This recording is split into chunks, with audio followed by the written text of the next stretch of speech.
Werner Shrimp.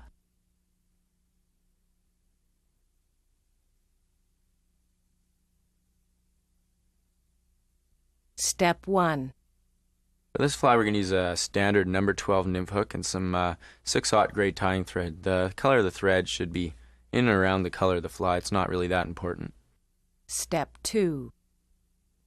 Okay, for the shell back on this fly, we're going to use some deer hair, and we want to try and find something from the back of the deer. What's the reason for that? The reason for that is when you get hair from the back of a deer, it's usually quite a bit darker and not so hollow. It's a little bit tougher. It doesn't tend to, the thread won't cut through it as easy. It's not quite as buoyant either as the stuff we're using for the off the sides and stuff for the dry flies. We're going to stack this just to make the tail neat.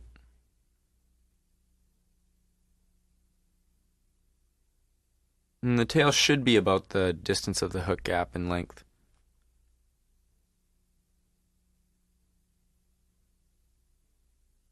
And again, don't tie down too tight on your first few wraps. Now come over it with a little more secure. We're going to take and we're going to fold this deer hair back. This is going to be our shell back. Be loose with your first few wraps, otherwise you'll cut right through it, and then come down tighter.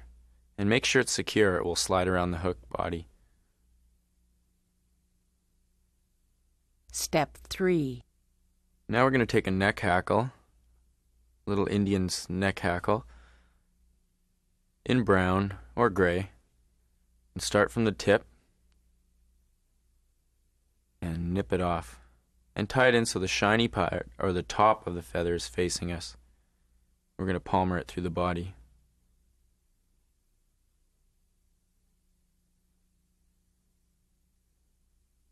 Step 4. Now we're going to come in with some chenille, whatever color you choose. This is olive. And peel off the tip of the chenille so you're only tying down the core, not the fibers.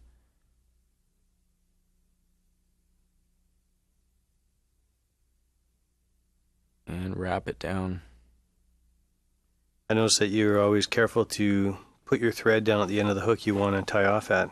Exactly. Bring it to the point you tend to finish or tie off your last material at. There you go. And wiggle your thread through the fibers so you get right down to the core and you're not creating a lot of bulk. There you have it. Just clear those fibers up.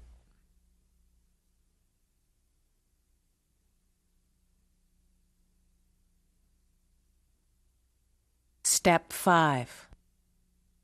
Now we're going to palmer our hackle right through the body of the fly.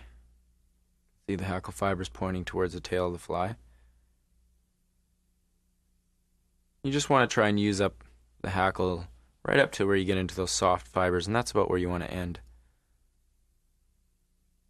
The small hackle, you're quite limited to how far you can wrap anyway. Now we can come in and trim the top. This isn't necessary, but it keeps the fly a little bit neater so the legs aren't all pushed out the side.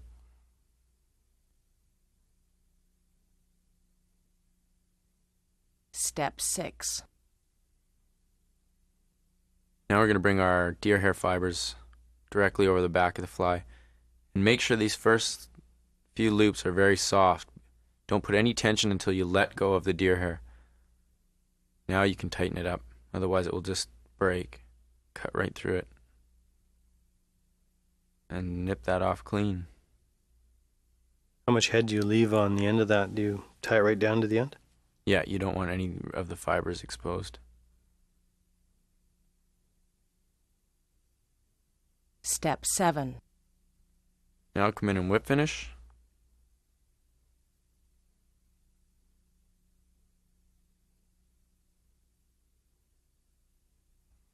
Push the eye back a little bit. Step 8. Good idea to glue the back. I like to use Dave's Flex Cement because it dries with a bit of a rubbery finish.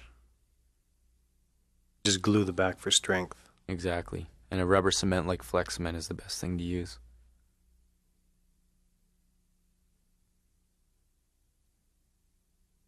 There you have it, a Werner Shrimp.